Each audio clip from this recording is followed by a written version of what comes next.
जय गजानन माऊली. मी पूनम सुहास काळे पूनम किचनमध्ये तुमचं हार्दिक स्वागत करत आहे. आज आपण रेसिपी बनवणार आहे. काल आपण चकलीची भाजणी कशी तयार करायची ते दाखवलेलं आहे आधीच्या व्हिडिओमध्ये. आता आपण चकल्या कशा करायच्या त्या भाजणीपासून पीठ दळून आणून त्याचा व्हिडिओ बघणार आहे. तर त्याच्यासाठी आपल्याला काय काय साहित्य लागते ते बघू आपण.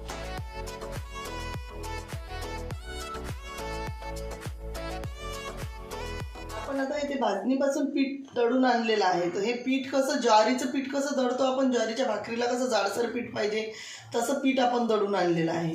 तर याच्यासाठी आपल्याला लागणार आहे लाल तिखट लागणार आहे, मीठ लागणार आहे, हळद लागणार आहे, त्याच्यानंतर आपल्याला तीळ लागणार आहे, ओवा लागणार आहे आणि थोडा हिंग लागणार आहे, हिरवी मिरची आणि लसणची अशी पाणी टाकून बारीक पेस्ट काढलेली आहे, तेल लागणार आहे आपल्याला मोहनसाठी आणि तळायसाठी पण तेल लागणार आहे आणि भिजवायसाठी गरम पाणी लागणार आहे. थोडं म्हणजे आपल्या हाताला चटका नाही लागेल असं गरम पाणी घ्यायचं. त्याच्यात आपल्याला हे सगळं भिजवायचं आहे. तर मग आता आपल्याला पहिले तर याच्यामध्ये तिखट टाकून घ्यायचं आहे. याच्यामध्ये आपल्याला तिखट टाकायचं आहे. हे बघा, तिखट मी 3 चमचे टाकलेलं आहे आणि मीठ पण 3 चमचे घ्यायचं.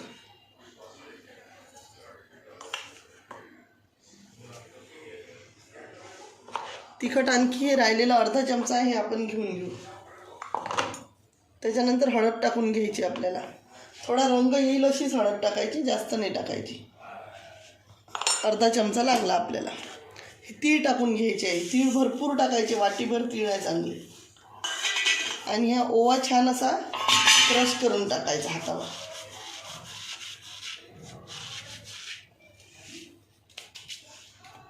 थोडा हिंग टाकायचा, अर्धा चमचा हिंग टाकायचा, जास्त नाही.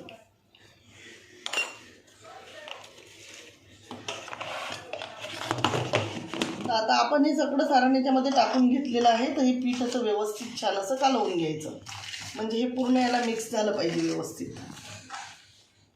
हे बघा, आता आपलं हे छान कालवून झालेलं आहे. याच्यामध्ये आपण आता हे जे गरम केलेलं तेल आहे असं छान तेल गरम होऊ द्यायचं. असं वाफ लागेल असं तेल गरम होऊ द्यायचं. हे बघा, तर हे 1.5 पडी तेल घेतलेलं आहे आपण. हे तेल याच्यामध्ये टाकून घ्यायचं. हे आपण छान याच्यावर तेल टाकलेलं आहे. आता हे पूर्ण मोहन, गरम तेल टाकलेलं आहे, याला मोहन म्हणतात. मोहन टाकलेलं आहे चकलीच्या पिठामध्ये आपण. आता हे छान पूर्ण असं व्यवस्थित कालवून घ्यायचं. गरम राहते, सराट्याने वगैरे चमच्याने कालवायचं. ते हाताने कालवायचं नाही. नंतर पिठात मिक्स झाल्यानंतर ते थंड होते, ते कालवलं तर चालते.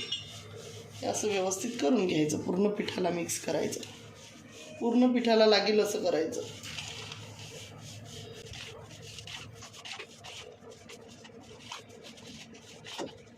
हे बघा, आपण आता हे पूर्ण मोहन याच्यामध्ये मिक्स केलेलं आहे. हे पहा, असं मुठ्ठी ओढून पाहायची, म्हणजे गोळा झाला म्हणजे हे छान आपलं मोहन तयार झालेलं आहे.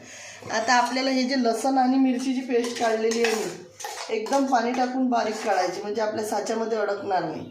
ते थोडी टाकायची, कारण चव येते छान याला चकल्याला. त्याच्यानंतर हे पण अशी पाणी टाकायच्या आधीच व्यवस्थित मिक्स करून घ्यायची.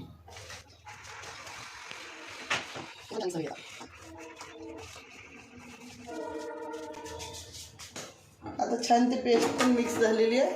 आता हे गरम पाणी करून घेतलेलं आहे आपण. थोडं असं बोट बुडेल असं गरम पाणी करायचं.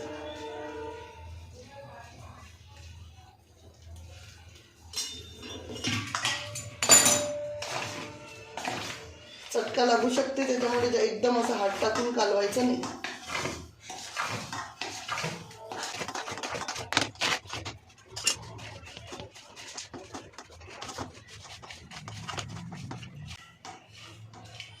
चटका लागतेच, कारण की कसं गरम पाणी आहे ना ते. ते बघा, हे थोडं गरमच राहते, त्याच्यामुळे काय करायचं, थोडं थंड पाणी घ्यायचं आपल्याला हे करायला.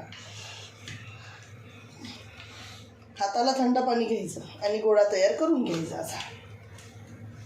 हे बघा,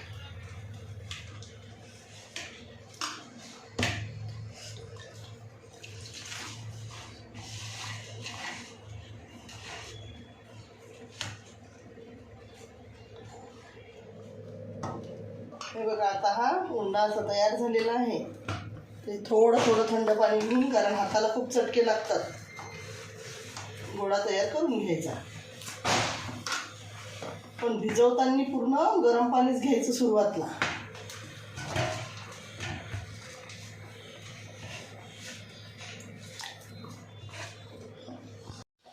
हे बघा आता छान आपला असा घट्ट घट्ट उंडा तयार झालेला आहे. भिजवून याला झाकून ठेवून द्यायचं. अर्धा तास आपल्याला याला झाकून ठेवून द्यायचं आहे. अर्ध्या तासानंतर चकल्या करायच्या आहे.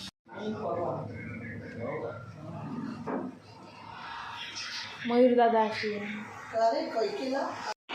चला तर मग आपला आता हा चकल्याचा उंडा तयार झालेला आहे. चकल्याचा गोळा चालू द्या.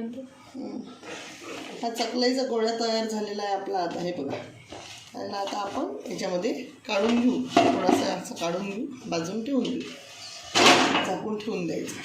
तेल गरम व्हायला ठेवलेलं आहे आपण. आता हे जे आहे तर हे थंड पाणी घ्यायचं असं, आणि थंड पाणी घेतल्यानंतर थंड पाणी घ्यायचं आणि थंड पाणी घेऊन घेऊन हे उंडा असा चुरून घ्यायचा. उंडाचे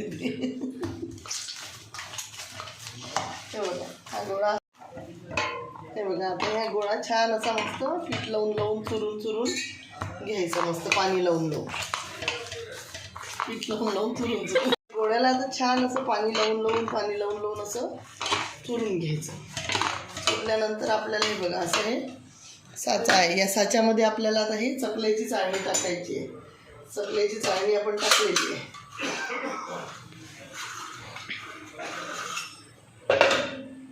तर ह्याला असं याच्यामध्ये हे टाकून घ्यायचं.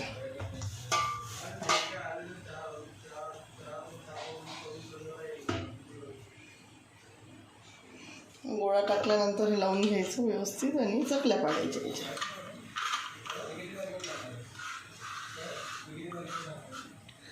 तेल इकडे जास्त गरम नाही झालं पाहिजे, याची काळजी घ्यायची. गॅस कमी करायचा.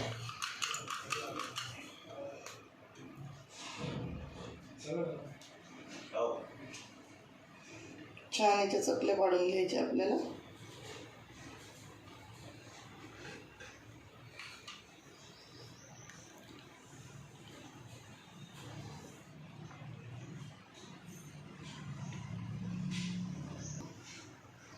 फास्ट घेतलं ना त्यांना बोलली.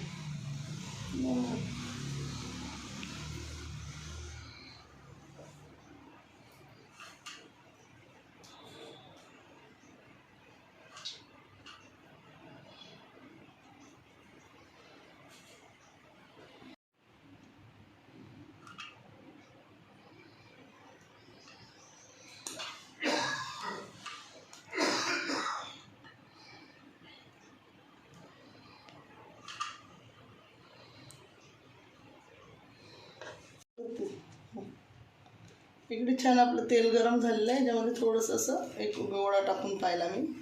हे बघा हे चकल्या टाकून घ्यायचं.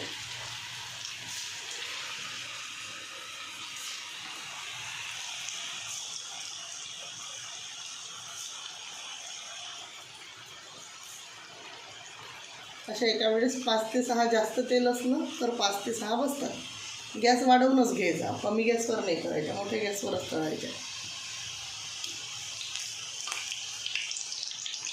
पलटवून घ्यायचं नाही तुला.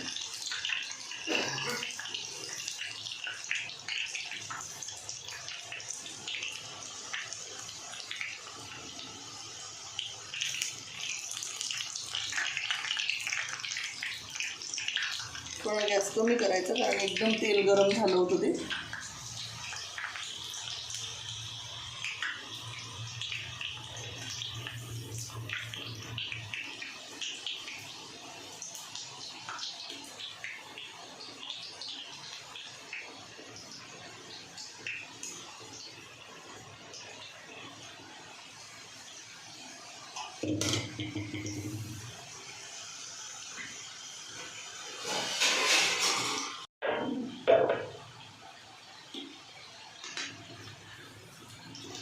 हे बघा छान रंग आलेला आहे चकल्यांना.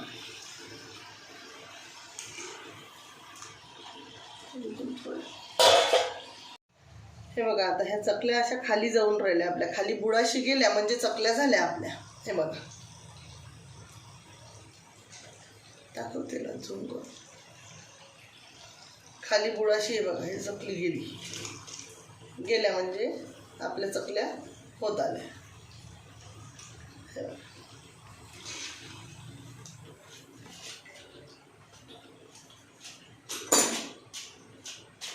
छान असा कुरकुरीत आवाज तर येत आहे, पण आता कशा झाल्या त्या बघू आपण.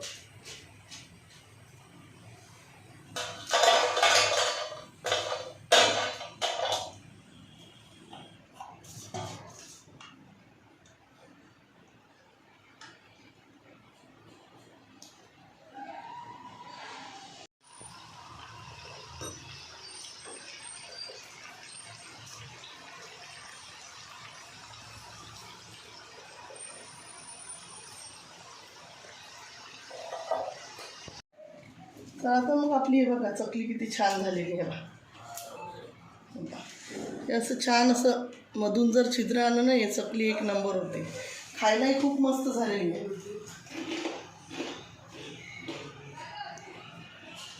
एक नंबर झालेली आहे चकली, खूप छान झालेली आहे. तुम्हाला जर माझी चकल्यांची रेसिपी आवडली असेल तर माझ्या चॅनलला लाईक करा, शेअर करा आणि सबस्क्राईब करायला विसरू नका. सबस्क्राईब केल्यानंतर बाजूने जे बेल आयकॉनचं बटन राहते ते दाबायलाही विसरू नका. चला तर मग बाय. हॅपी